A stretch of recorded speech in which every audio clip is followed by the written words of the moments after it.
Well, we're in the home straight. It's time to finish off your book. Fiddle with those stitches to get them looking just right. We could have created triangles at the end as well, but I feel like it would sort of damage the corners of the book and not make it very durable. I'm taking my Teflon bone folder and just pressing down the sewing holes because they get sort of slightly damaged, particularly when you use handmade paper with the needle and thread going in and out of the holes so many times. My needle and thread are still attached and they're on the front through hole number 2. I'm removing the binder clips and the waste paper, and we're going to look for that initial thread that we poked through the spine. There it is. And then we're going to ease the needle through hole number 2 from the front to the center of the book to where that initial thread is. It's not easy, but just persevere.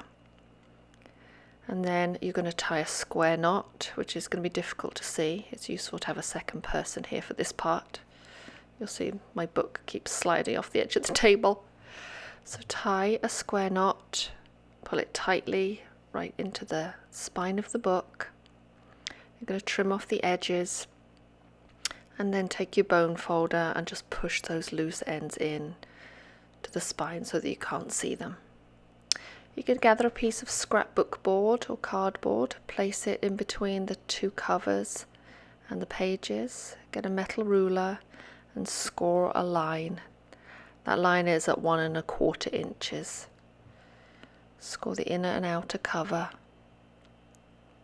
You could also score the pages if you wanted to, but I generally just do the front covers.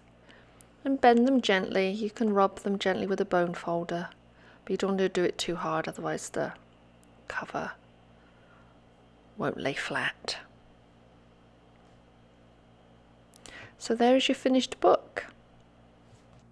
If you have any questions, please post them in the comments below, and thank you so much for watching. Have a great day.